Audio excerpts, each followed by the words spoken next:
chamada Atos 29. Atos 29 é uma rede de plantação de igreja. Eu sei que a letra estava pequenininha, né?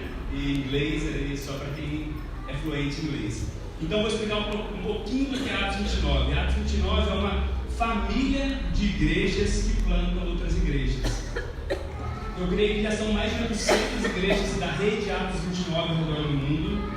Começou nos Estados Unidos com alguns amigos que se reuniram com o desejo de fomentar a plantação de igreja, porque nós cremos que através da igreja local é a melhor forma para a plantação de novas igrejas. E eles se juntaram e a rede começou a crescer. Eu acho que são mais de 600 nos Estados Unidos e mais de 200 espalhados por todos os lugares do Brasil. É algo lindo. O objetivo é incentivar, encorajar, levantar recursos para igrejas que irão plantar outras igrejas.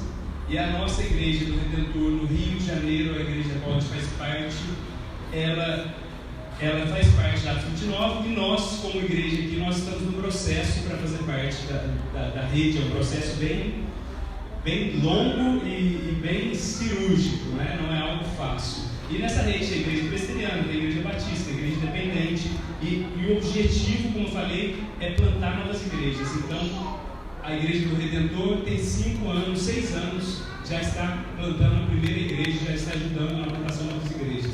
Qual que é o nosso objetivo, o nosso desejo? De alguns anos, plantar novas igrejas e fomentar, ajudar outras igrejas. Não precisa ser uma igreja do Redentor, ok? A gente pode ser uma outra igreja que nós vamos ajudar futuramente. Bem, eu gostaria de primeiramente agradecer cada pessoa que está aqui, que está com a casa cheia. A gente está muito feliz por esse dia, por essa data. Como o Rodrigo falou no começo, foram 2 semanas de loucura para esse local ficar pronto. Nós tivemos 2 semanas para preparar praticamente o local todo, salinha, pintura, telhado, lâmpada, tablado. E realmente quero agradecer cada pessoa. Ontem o pessoal ficou até de noite aqui, sexta-feira a gente até de noite, para deixar tudo pronto. Ainda faltam alguns detalhes, mas é o suficiente para que nós possamos compartilhar da palavra de Deus. E deixa eu me apresentar um pouco mais. Eu vi várias pessoas que eu conheço, eu vi gente aqui que eu sei que me pegou no colo, tem gente e outras pessoas também aqui que eu não conheço. Então deixa eu contar um pouquinho mais da minha história, e assim vocês vão entender um pouco mais por que nós estamos nesse processo de plantação, né? Em 2011, eu com a Alessandra, minha esposa Alessandra, nós nos mudamos para o Rio de Janeiro, saímos de Itajubá com 2 objetivos em mente. Eram 2 coisas claras na nossa mente. Primeiro, porque eu queria fazer seminário, estudar teologia, e fiz durante 5 anos seminário. E segundo, a gente ouviu falar que ia começar uma plantação de igreja, e a gente não sabia muito bem o que era isso, então vamos lá, vamos ajudar, né? E a gente foi com esse objetivo também de ajudar na plantação de uma igreja. E eu não sei quantos aqui, depois que eu fui para lá, que eu descobri o pavor que o mineiro tem no Rio, né? E sempre quando eu chamava amigo, vamos pro Rio, tipo, Rio, rapaz, você tá doido? Você é louco, vamos para qualquer lugar, pro Rio não. O meu cunhado fez 5 anos para botar o pé lá. E ele falava, se eu não morrer com a bala perdida, eu morro de calor. E não é bem assim, né? E, então, assim, pra gente também esse processo de adaptação no Rio foi um pouco dolorido, um pouco árduo no começo, né? Eu lembro que no primeiro ano que nós estávamos lá, nós pensamos em voltar diversas vezes. Eu acho que era o assunto do dia da mesa. Todo dia que a gente sentava para comer, vamos voltar para Minas. Não tem jeito. Esse lugar não tem vida. Aqui não é local para se viver, né? E eu lembro que até um ano, quando fez um ano que a gente estava no Rio, a gente decidiu mudar. A nossa casa ficou toda empacotada. Não eram muitas coisas que a gente tinha, com 2 anos de casado, eram poucas coisas. E a gente empacotou todas as coisas e falou, vamos embora daqui, né? Mas Deus tinha outros planos. Os planos de Deus não são os nossos planos, né? Graças a Ele, né? Graças a Ele. Porque passou um tempo depois, nós vimos como Deus usou aquela cidade e toda a circunstância para o nosso crescimento. Nós crescemos em muitas áreas das nossas vidas, como casal, na nossa espiritualidade, em várias áreas. E nesse meio tempo, nós começamos a ajudar no processo de plantação da Igreja do Redentor, que começou em março de 2013. E nesse processo de plantação, nós fizemos a nossa família no Rio, nós ganhamos irmãos, né? Nós fizemos ali a nossa casa. E nós aprendemos, eu falo de coração que eu aprendi realmente a amar aquela cidade e aquelas pessoas, né? O Rio é uma cidade de contraste, eu sempre falo. Ou a pessoa vai amar o Rio, ou ela, né, vai falar, eu odeio aquele lugar. Dificilmente ele vai falar, ok, né? Mas o Rio é uma cidade realmente maravilhosa e cheia de contrastes. Mas mesmo durante todo esse processo, aprendendo a amar aquela cidade, a gente viu a igreja começar depois de um tempo muito árduo, uns 2, 3 primeiros anos de plantação. A igreja, por vezes, a gente falava, será que a igreja vai continuar? Será que a igreja vai acabar? A gente viu a igreja começar a crescer. E nesse processo, então, de um lado estava uma igreja que começou, que era a nossa família, a gente ia sentir em casa, mas algo nunca saiu do nosso coração, Itajubá. E eu acho que é aí, porque o pessoal fala de Itajubá, qual que é o nome de Itajubá? Uma cidade amada, né? Então a gente ficava dividido. De um lado, Rio de Janeiro, a cidade que aprendeu a amar, tinha a nossa família, e a gente pensava, nossa, mas a gente foi embora, os nossos amigos, nossos irmãos, graças a Deus até hoje a gente mantém contato. Mas do outro lado a gente ficava, poxa, Itajubá, a gente ama tanto aquela cidade, uma cidade acolhedora, com pessoal amigável, né? E eu lembro de várias vezes, quando a gente sempre arrumava uma desculpa para vir para Minas. Às vezes era pelo menos umas 2 vezes por mês. Vamos lá pegar alguma coisa. A gente vinha, ficava uns 2 dias aqui. E quando a gente voltava, com a Alessandra, a gente sempre voltava no carro sonhando, né? Com a possibilidade de voltar para Itajubá. E se nós voltássemos para Itajubá, quem sabe plantar uma igreja? A gente ficava assim, quem sabe a gente não planta uma igreja do Redentor em Itajubá? Ou uma igreja com as características da igreja do Redentor em Itajubá? E a gente começou a orar, acho que foram uns bons anos, 2, 3 anos orando sobre essa possibilidade. E a gente também começou a se preparar também, né? Depois as coisas começaram a ficar um pouco mais claras, e nós começamos a nos preparar nesse sentido.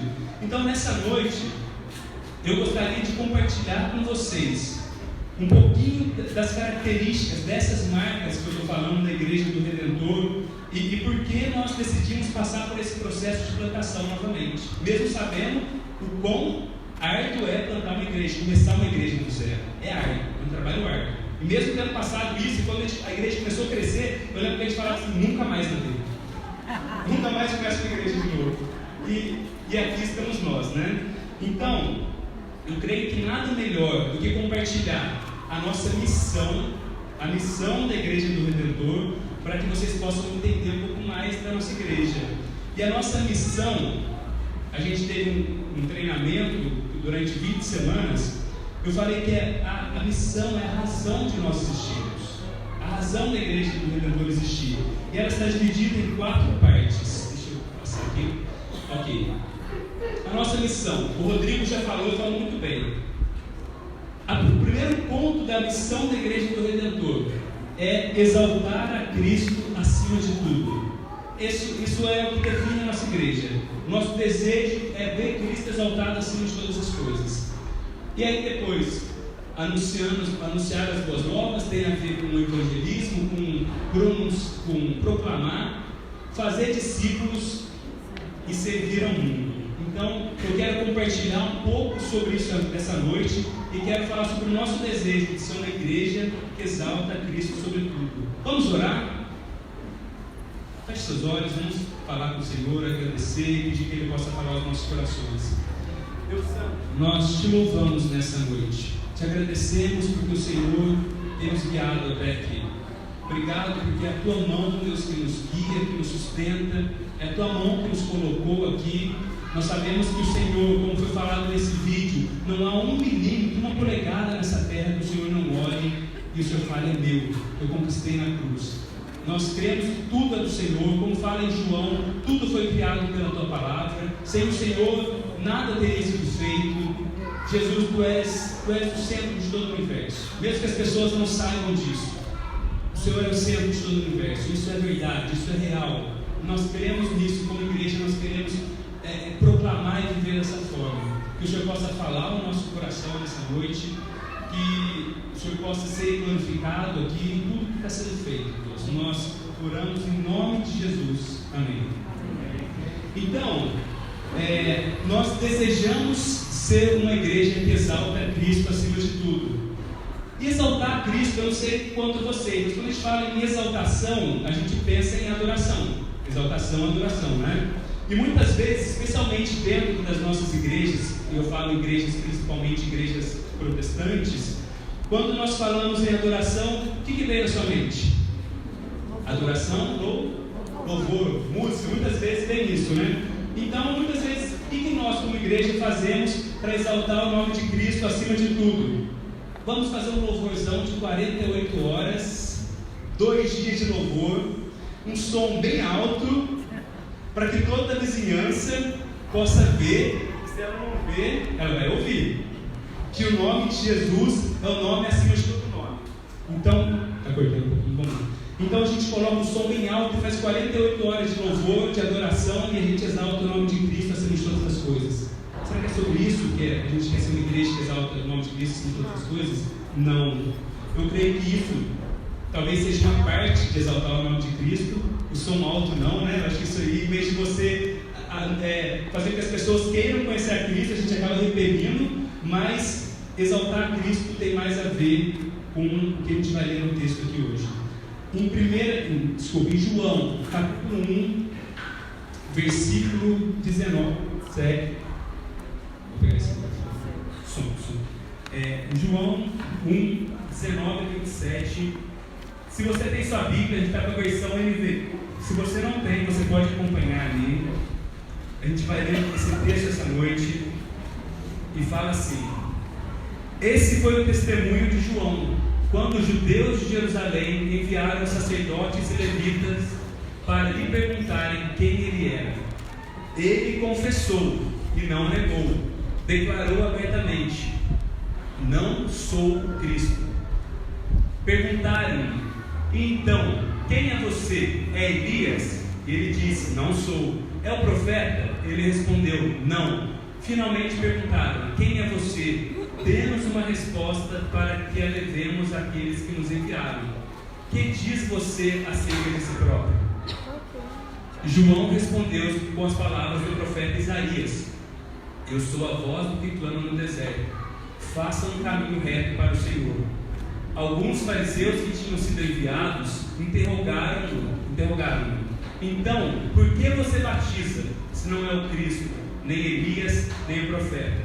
Respondeu João: eu batizo com água, mas entre vocês está alguém que vocês não conhecem. Ele é aquele que vem depois de mim, cujas correias das sandálias não sou digno de desamarrar. Deixa eu contar um pouquinho do contexto para quem não conhece, né? João, o ministério dele estava tendo muito sucesso. Ele tinha discípulos, pessoas o seguiam, e a gente chama na teologia, no estudo bíblico, depois de 400 anos de silêncio profético, quando Malaquias, as últimas profecias, João surge depois de 400 anos de silêncio profético, e ele começa a fazer todos aqueles sinais, batizar pessoas. Então os judeus que estavam esperando pelo Messias, o que eles falam? Mandam alguns sacerdotes e levitas e perguntam para ele: João, você é o Cristo? Você é o Messias que está sendo esperado? Eu gosto da resposta de João, que ele fala abertamente, o que ele declara? Eu não sou o Cristo. Então a gente pergunta para ele: mas quem você é? Você é o profeta? Você é Elias? Ele falou: não. E a resposta de João é a seguinte: eu estou parafraseando aqui, ok? Eu somente estou preparando o caminho para o Senhor. Como eu disse para vocês, eu não sou Cristo. Na verdade, aí eu acho que essa resposta, ela é uma resposta de quem sabe de quem a pessoa está diante. Eu não sou digno nem mesmo de desamarrar as correias das sandálias de Cristo. Exaltar a Cristo acima de todas as coisas, ser uma igreja que exalta a Cristo acima de todas as coisas e ter uma vida que exalta a Cristo acima de todas as coisas, tem mais a ver com o reconhecimento de quem Ele é, e por isso eu estou colocando ele aqui, porque eu não posso mais alto, de quem Ele é e de quem nós somos. E se eu pudesse, a gente colocava quem nós somos mais lá para baixo também. E quem é Jesus? Algumas semanas atrás eu estava dirigindo e eu coloquei um programa da rádio, onde eu não sei quem estava falando, mas ele falava, eu lembro somente que o rapaz falava assim: porque Jesus nunca negou ser Deus, Jesus nunca falou que foi Deus, Jesus não era Deus. Jesus era simplesmente um mestre com espírito elevado. Jesus era simplesmente um grande mestre moral. E isso é a visão de muitas pessoas a respeito de Jesus. Elas amam Jesus e as suas palavras, ou parte delas, o que convém, mas não gostam de outras. Para muitos, Jesus é um mestre moral, é um grande exemplo ético, mas muitas pessoas não querem reconhecer como ele realmente é descrito na palavra. Porque se nós cremos em Jesus, nós temos que crer na palavra, né? E quando eu digo também reconhecer, não é só na mente, porque eu posso reconhecer na mente, ok, eu acredito em Jesus, ele é filho de Deus, mas reconhecer, se você reconhece que ele é Deus, você tem que dar o senhorio da sua vida a ele. Jesus, por repetidas vezes, alegou na Escritura ser Deus. Ele alegou ter estado com o Pai na eternidade. A Bíblia fala que no princípio, quando você começa a ler João, ele era o verbo de Deus. Quando Deus falou, haja luz, Jesus estava lá, ele era o verbo que criava todas as coisas. João fala que sem ele, nada existiria, nada. Você gosta de natureza, de cachoeira, você gosta, tudo vem de Jesus, é tudo através dele. E na verdade, um dos motivos pela qual Cristo foi crucificado é porque ele falava que ele era Deus, falava que ele era um blasfemador. Eu não sei quantos conhecem o Watchman Nee, acho que é o nome desse escritor, ele é muito famoso. Em 1936, ele formulou um argumento em seu livro, que traduzido vai dar alguma coisa do século normal, que ele disse que se uma pessoa alega ser Deus, talvez alguns conheçam essa citação de C.S. Lewis, mas C.S. Lewis tirou dele, bebeu dele. Se alguma pessoa alega ser Deus, ela deve estar em 3 categorias, ok? Se você vê alguém na rua falando que é Deus, você vai provavelmente falar que é uma dessas 3 categorias. Primeiro, se essa pessoa alega ser Deus e de fato não é, ele deve ser um louco ou um lunático. Se eu sair para a rua falando, gente, eu sou Deus, você vai falar o que? Pirou, né? Ok, pirou. Segundo, se ele não é Deus e nem é um louco ou um lunático, ele deve ser um mentiroso, enganando os outros com a sua mentira. Talvez então eu não seja louco, eu seja mentiroso, um grande mentiroso, né? Terceiro, aí o Watchman Nee fala, se ele não é nenhuma dessas 3 coisas, então ele deve ser Deus. O raciocínio dele vai ser lógico. Aí ele fala, você só pode escolher uma dessas 3 possibilidades. Ou ele é louco, lunático, ou ele é mentiroso, ou ele é Deus. Aí ele continua, se você não acredita que ele seja Deus, você deve considerá-lo louco. Se você não consegue vê-lo como nenhum desses 2, você tem de vê-lo como um mentiroso. Aí ele fala, isso é fantástico, não há necessidade de provarmos se ele é Deus ou não. Tudo o que temos de fazer é descobrir se ele é um lunático ou um mentiroso. Se ele não for nenhum nem outro, ele deve ser o Filho de Deus. Aí, no cristianismo puro e simples, C.S. Lewis, ele vai, depois de desenvolver todo esse raciocínio, ele fala assim, não me venha com esse papinho, vou parafrasear, de que Jesus era um grande mestre moral. Eu estou parafraseando que ele falou que não veio com essa historinha que Jesus era um grande mestre moral. Jesus não nos deixou essa opção. E ele fala, ele não quis deixar essa opção. Jesus era o Espírito iluminado, mas ele não era Deus, ele era só um Espírito iluminado. Não, ele não deixou essa opção. C.S. Lewis fala, ele fala, agora parece-me óbvio que ele não era nem um lunático, nem um demônio, Consequentemente, por mais estranho, assustador e inacreditável que possa parecer, tenho que aceitar a ideia de que ele era e é Deus.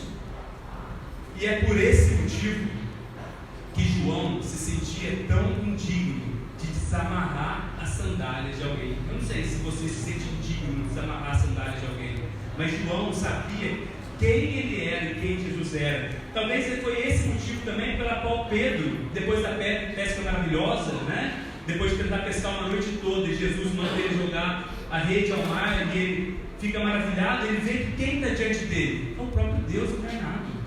Qual é a atitude de Pedro? Afasta-se de mim, Senhor, porque eu sou um pecador.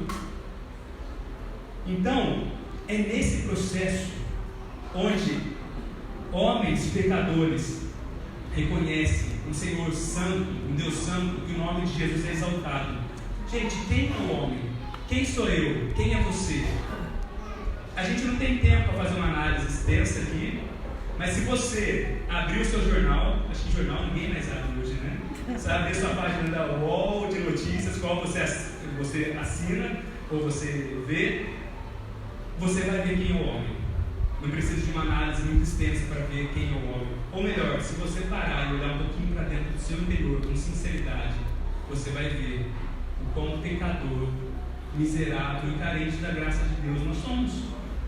O quão falho nós somos. Então, nesse processo, onde, preste atenção, pecadores falidos, como eu e como você, encontram o Salvador, o seu Redentor, é nesse processo que o nome de Jesus é exaltado, que é adorado. John Piper, ele diz que missões existem porque a adoração não existe em todos os lugares. Vou falar mais uma vez: missão existe porque a adoração não existe em todos os lugares. Sabe para que a gente faz missão? Vai em outros lugares, fala de Jesus para outras pessoas, para que as pessoas lá conheçam Jesus e essas pessoas lá adorem a Jesus, porque o objetivo é que todos adorem a Jesus e exaltem o nome dele. Então, como igreja, nós queremos ver a Cristo sendo exaltado sobre tudo, sobre homens, sobre mulheres e crianças, se prostrando diante dele. E como isso vai acontecer? Como nós, Igreja do Redentor ou qualquer outra igreja de Itaquá, que nós não cremos, isso é importante, nós não cremos que nós faremos isso sozinhos. São as igrejas, é o povo de Jesus espalhado que vai fazer. Como nós podemos fazer isso? Aí a gente entra no nosso segundo ponto. Ao anunciar as boas novas, não existe outra maneira, não existe outro meio, não vai ser através da política ou de qualquer outra forma. Nós precisamos anunciar o Evangelho de Jesus. Ele nos mandou fazer isso, né? Quem lembra da passagem quando Jesus aparece aos seus discípulos, né, e fala: foi-me dada toda a autoridade no céu e na terra, portanto vão e façam discípulos de todas as nações, batizando em nome do Pai, do Filho e do Espírito Santo, ensinando a obedecer tudo o que lhes ordenei, e eu estarei sempre com vocês até o fim dos séculos. Gente, para nós fazermos discípulos, para nós batizarmos pessoas, nós precisamos ser uma igreja que proclama e demonstra o Evangelho. A gente vai falar um pouco mais para frente sobre proclamar e demonstrar. E eu creio que é nesse ponto onde muitas de nossas igrejas estão se perdendo. Há pouco Evangelho sendo pregado dentro de nossas igrejas. Há muitas coisas no púlpito de nossas igrejas. É fácil, muitas vezes, nós pastores, somente no pragmatismo, pegar coisas que dá certo e deixar de pregar a mensagem do Evangelho, porque o Evangelho é confrontador. O Evangelho ele vai expor quão santo Deus é e quão miserável você é. Então, muitas vezes, o que está sendo pregado dentro das igrejas, das nossas igrejas, e Tertuliano, um pai da igreja do século I, ele falava que assim como Jesus foi crucificado entre dois ladrões, o Evangelho tem dois ladrões, ele falava, naquela época já, primeiro século. De um lado, moralismo, e de outro lado, relativismo. A visão do moralista, que muitas vezes está sendo, como eu estou falando, sendo pregada nas nossas igrejas, é a seguinte: eu sou uma pessoa boa, eu obedeço a Deus, portanto Deus tem que me abençoar. A visão dessa pessoa é que ela é aceitável a Deus, ao próximo, ao mundo e até diante de si mesmo por suas realizações. E muitas vezes essas igrejas vão anunciar bons costumes, doutrinas de homens, ao invés de anunciar o Evangelho. Então esse é um ladrão do Evangelho, não é Evangelho, é ladrão. Paulo fala isso aos Gálatas, quando ele começa na carta, ele fala: vocês começaram tão bem, vocês começaram no Evangelho, por que vocês saíram do Evangelho? Vocês estavam muito bem, vocês começaram pelo Espírito, agora vocês querem ir para a carne, para ricos. O outro ladrão, relativismo. A visão relativista é uma visão muito forte no nosso tempo, secular, é uma visão que domina o nosso tempo, e ela tem entrado dentro da igreja. É a visão também, eu acho que ela já está presente na igreja há muito tempo, que se Deus é gracioso, eu vivo e faço o que eu quero e Deus vai me aceitar, porque Deus é gracioso. A crença do relativista ele até crê em Deus, mas ele vê Deus como amor, como uma força impessoal. Eles podem até falar muito sobre o amor de Deus, mas desde que eles não pensem em si mesmos como pecadores. Então esses são os dois, eu acho que os dois ladrões clássicos do Evangelho: moralismo, a visão de que eu sou aceito diante de Deus pelas minhas obras, então eu sou uma pessoa boa, eu obedeço, então Deus tem que me aceitar, Deus tem que me abençoar. E do outro lado, relativista: eu sou melhor do que você porque eu sou tolerante, eu vivo do jeito que eu quero, eu não sou como um moralista, eu vivo a minha vida, eu não estou julgando ninguém, então eu sou melhor. Esses são dois ladrões do Evangelho. E eu acho que o terceiro ladrão do Evangelho, que tem entrado, essa é uma onda mais nova, é coaching nos púlpitos. Coaching nos púlpitos. Eu até coloquei a citação aqui do Jay, que é o pastor, é fundador da igreja. Ele colocou semana passada isso nas redes sociais, que alguém chegou e falou: Jay, por que você odeia coach? Ele falou assim: eu não odeio coach. O coach tem o seu lugar. O coach tem seu lugar, gente, ok? Mas ele fala: só não é no púlpito. O púlpito existe para expor a palavra e glorificar a Deus. Não é para treiná-lo para ser melhor, mas para mostrá-lo que você não pode ser melhor por conta própria. O púlpito, sabe o que ele vai fazer? Vai te destruindo e te edificando ao mesmo tempo. Mais uma vez: mas para mostrá-lo que você não pode ser melhor por conta própria. O púlpito serve para te destruir e para te edificar ao mesmo tempo. Isso que a palavra de Deus faz, isso que o Evangelho faz. Gente, Jesus não veio para fazer um upgrade do homem. Eu estava pensando sobre isso. Não é que Deus olhou lá do céu e falou assim: olha, deu um probleminha numa pecinha lá, Jesus, você tem que descer lá, porque você tem que colocar uma versão 4.0 do homem. Jesus não veio para dar um upgrade em mim e você. Jesus veio para fazer de nós novas criaturas. Amém. Novas pessoas. E que ele fala para Nicodemos: o que eu tenho que fazer para herdar o reino dos céus? Seja um pouco melhor, Nicodemos. O jovem rico já achava bom o suficiente, mas ele vira para Nicodemos e fala: você tem que nascer de novo, nova criatura. Deus não está fazendo pessoas melhores. Deus não quer fazer uma versão melhor de você e de mim. Deus quer fazer de nós novas criaturas. Então, o moralismo, fica comigo, gente, o relativismo e o coaching, que é mais novo, eles parecem diferentes, mas do ponto de vista do Evangelho, eles são a mesma coisa. Sabe por quê? São formas de evitar a Jesus como Salvador e de manter o controle da sua vida. Porque o moralista, ele fala: eu faço, eu obedeço tudo que a religião me manda fazer, eu sou uma pessoa boa, eu sou um ótimo pai de família, eu pago todas as minhas contas. Sabe o que Jesus falaria para esse cara? Arrependa-se das suas boas obras, porque elas vão te levar para o inferno sem a minha graça, sem o caminho que eu fiz para você. As suas boas obras estão te levando para o inferno. Sabe quando a gente olha no cara e fala: ele só precisa de Jesus, ele precisa de tudo. Ele é uma pessoa boa, isso é moralismo. Então o moralista, sobre as obras dele, ele coloca confiança. O relativista, como eu falei, ele confia por ele ser tolerante, por ele não julgar os outros, ele também vai ser aceito. E o coaching também vai pelo mesmo caminho, né? Dos seus esforços.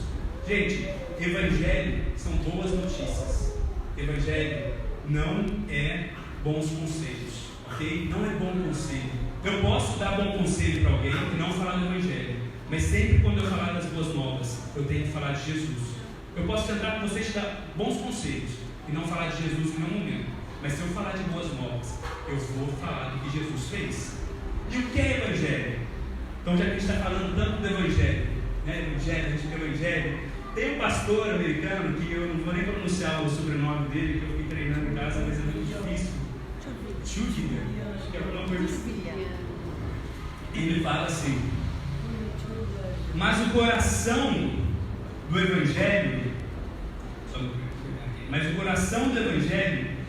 o coração do cristianismo é as boas novas, e não vem com uma tarefa que precisamos realizar, uma missão a cumprir, um plano de jogo para ser seguido com a ajuda de mentores, mas como um relatório que alguém já cumpriu, realizou, seguiu e conquistou por nós. Ele fala que o coração do cristianismo, o coração do cristianismo são as boas notícias. E essas boas notícias não vêm lá com uma listinha de coisas que você tem que fazer.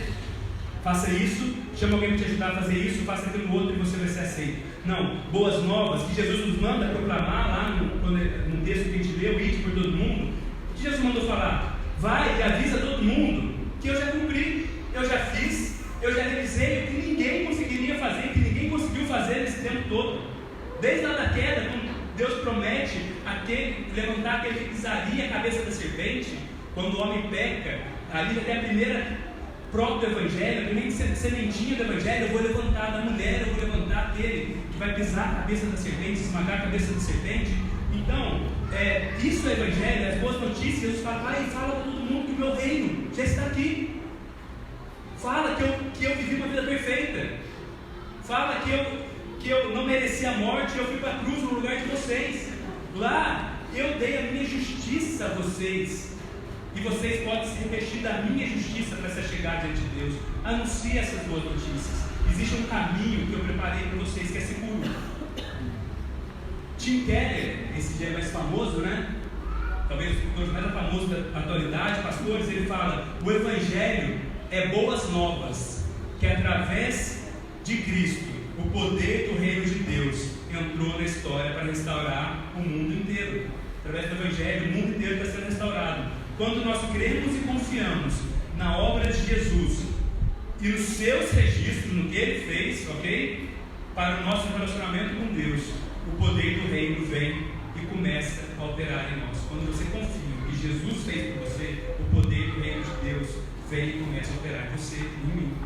Gente, existe um negócio, eu tenho dado nome, chama delírio religioso. E isso é uma doença que atinge quase todo cristão, que é mais ou menos assim: você está lá, você tem alguns pecados, todos nós temos pecados que nós lutamos, e você tem alguns pecados que você luta contra eles e que eles te incomodam, e às vezes você fica uma semana sem aqueles pecados. Você acha que você está mais santo, né? Você está mais firme, você está na igreja, você está ali na vida.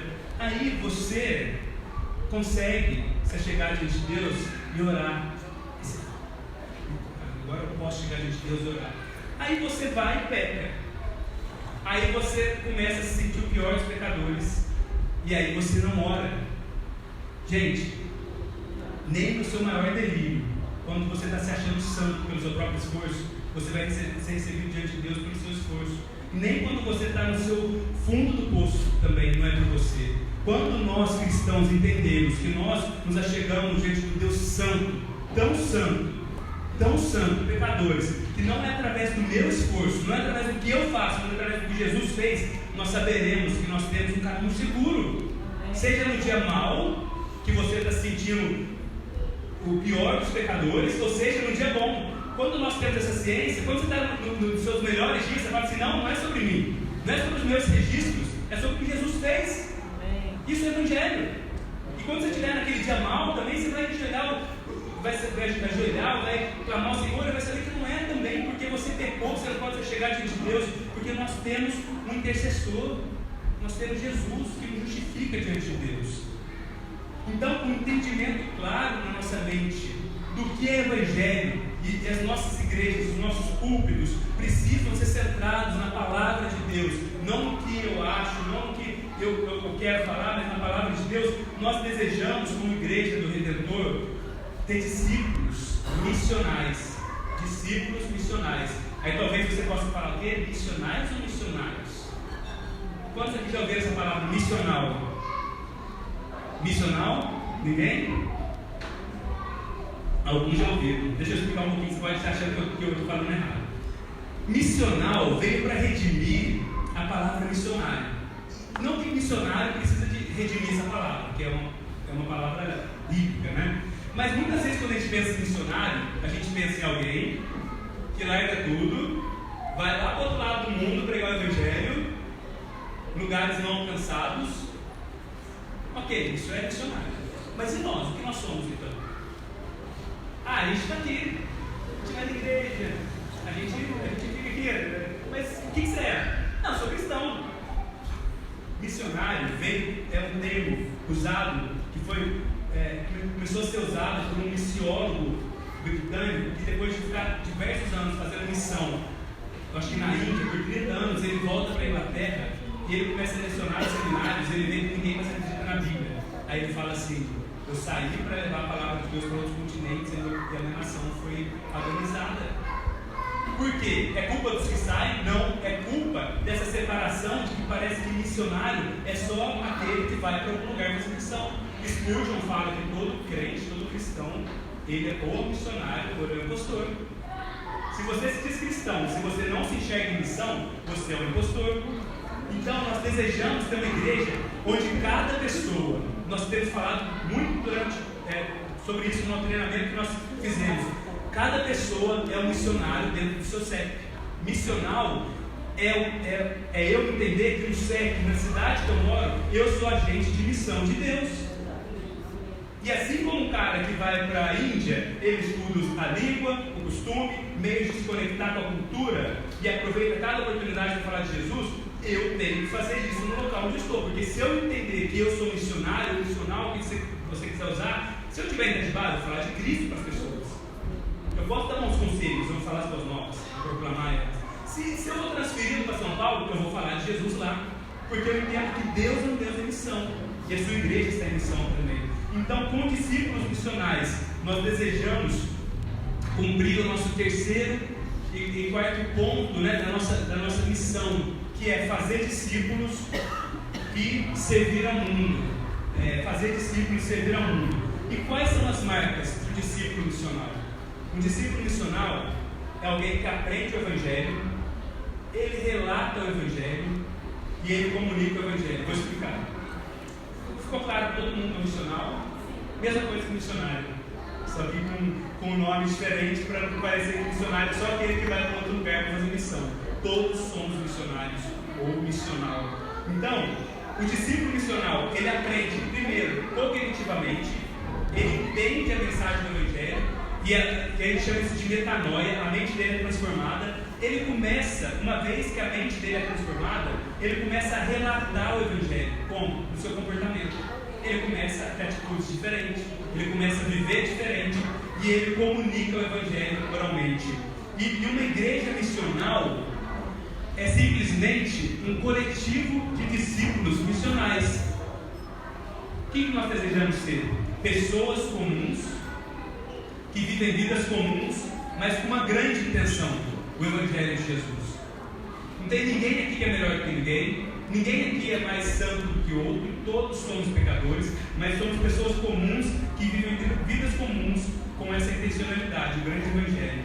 Então, a igreja do Redentor, ela não é contra a igreja tradicional ou uma igreja contemporânea, mas nós queremos ser uma igreja missional, acima de tudo. Nós não queremos valorizar a tradição acima das Escrituras e nem queremos valorizar ser uma igreja tão relevante que a gente vai deixar as Escrituras de lado.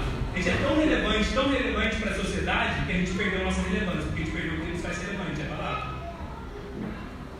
Então, deixa eu explicar um pouco mais, a gente até no final da mensagem, como a nossa igreja deseja se conectar com a cidade, com a cultura e evitar ser uma igreja de consumidores, né? Se vocês não vão conseguir ler, então eu vou ler para vocês. Uma igreja consumidora, uma igreja consumista, a igreja é vista assim. Ela é vista como uma dispensadora de bens e serviços religiosos. Assim como eu vou no supermercado, eu olho lá o que eu quero, levo para casa, a igreja também no nosso tempo começou a ser vista assim. Eu procuro uma melhor igreja, né? Então a pessoa procura. Elas vêm à igreja para ser alimentadas, para ter suas necessidades satisfeitas através de programas de qualidade e para que seus filhos possam ser ensinados sobre Deus por profissionais. O pensamento dessa pessoa é o seguinte: eu vou à igreja. A igreja missional ela é um pouco diferente, muito diferente. É o nosso desejo de ser. Não é fácil, é o nosso desejo de estar centrado na palavra do Senhor. É um corpo de pessoas enviadas em uma missão, que se reúnem em comunidade, que a gente faz aqui, que a gente vai fazer nas nossas comunidades missionais, que são como grupos pequenos, um pouco diferentes, que encorajam a comunidade Eles encorajam a vida um a um, nós não queremos ver sozinho, e se suplementam do ensino da palavra, além de se alimentarem durante toda a semana da palavra. Eu não vou à igreja somente para ouvir a palavra, eu já me alimento da palavra. O pensamento dessa pessoa é: eu sou igreja, não eu vou à igreja. E o Novo Testamento não vê a igreja como um prédio em particular onde as pessoas vão, ok? Todo mundo comigo, né? Ainda que isso inclua, isso é importante falar, porque no nosso tempo tem muita gente que quer assistir culto de casa e fala assim: eu não preciso ir na igreja, eu assisto culto, coloco no YouTube uma pregação e eu não preciso ter relacionamento com ninguém. Você nunca vai ser a pessoa que Deus te chama para ser a palavra se você não estiver na comunidade dos crentes, porque é ali que você vai ser trabalhado, ali que vai ser confrontado, ali que você vai ser edificado. Então, a igreja é um povo em missão, muito mais do que um prédio. E é comum as pessoas verem a igreja como um lugar para ir e levar tudo que elas podem. Eu vou à igreja, eu saio de lá com tudo que eu puder da igreja. Mas elas não querem se tornar parte dessa comunidade. Elas não querem servir. Algumas semanas atrás, eu me encontrei com um amigo de longa data. E eu perguntei à igreja que ele estava falando, até compartilhei isso com alguns irmãos semanas atrás. E ele falou: a igreja, eu falei, né? E aí ele falou assim: sabe por que eu gosto dessa igreja? Eu falei: por quê? A gente estava esperando uma coisa boa, né? Porque eu entro lá, ouço a palavra, vou embora e ninguém me procura. Eu sei. Sabe quantos dias você é assim? Porque a gente estava estudando exatamente sobre uma comunidade centrada no Evangelho, a necessidade de vivermos em comunhão para nos tornarmos aquilo que Deus deseja que nós sejamos. Eu fiquei, ok. Eu ouço a palavra, durante a semana ninguém me procura, ninguém fica pedindo para minhas coisas para no final do culto. Faz isso, eu acabo, eu saio rápido antes de acabar e vou para casa. Eu só queria uma igreja assim, eu achei. Essa não é a igreja que nós queremos ser. Se você está procurando uma igreja de comodidade para você vir, sentar, assistir o culto e ir embora para casa, já te informo que não é o desejo nosso. Nosso desejo é ser uma igreja que vai fazer discípulos e vai ser não isso dá trabalho. Nós precisamos estar engajados, nós precisamos estar conectados com a cultura. As pessoas, nós queremos estar juntas, aprendendo, ouvindo, depois saindo e compartilhando sobre Jesus. Nosso desejo, ao iniciar essa igreja, é que o nosso nome não se torne mais conhecido que o nome de Jesus. Que o nome de Jesus seja o nome sobre todo nome. E que a gente possa proclamar e demonstrar o Evangelho através de discípulos missionais. Essa é a nossa visão. Deus serve com ela. Uma igreja em movimento que proclama e demonstra o amor de Cristo até que cada homem, mulher e criança em Itajubá sejam alcançados. E nesse momento eu te convido a orar comigo, a fechar seus olhos, pedindo que, pela graça de Deus, nós possamos ser obedientes ao mandamento que o Senhor nos deu há mais de 2000 anos atrás. E assim, ver o nome de Cristo exaltado sobre todas as coisas, ao vermos pessoas, ao vermos família e a nossa cidade impactada através de discípulos missionais que entendem, relatam e compartilham as boas novas sobre Jesus. Vamos orar? Senhor Jesus, obrigado por essa igreja que se inicia hoje. A sua igreja, na verdade, Deus, ela já está há tanto tempo, Deus, compartilhando as boas novas, anunciando o Evangelho do Senhor. O nosso desejo, Deus, é não atrapalhar aquilo que o Senhor já está fazendo na terra. Nós sabemos que as portas do inferno não prevalecerão contra a tua igreja. Nós sabemos que o Senhor, o teu reino, tem se expandido dia após dia, e nós queremos ser parte desse movimento de pessoas que reconhecem a sua pequenez, de pessoas que reconhecem a sua falência espiritual e não tentam se salvar mais através dos seus esforços, mas que confiam no relato que Jesus fez na cruz, na bondade que nos foi imputada graciosamente. Nós queremos confiar no que o Senhor fez, queremos relatar essas boas novas. Nós queremos ser uma igreja que está construída sobre o Senhor, sobre a palavra do Senhor. Nos ajude, Senhor. Nós queremos construir a nossa vida sobre o Senhor, sobre o que o Senhor fez, e não sobre o que nós fazemos, não sobre os nossos planos. Nos ajude, Senhor. Nos ajude. Esse é o começo dessa caminhada. Precisamos da tua graça nos sustentando, nos direcionando. Em nome de Cristo, teu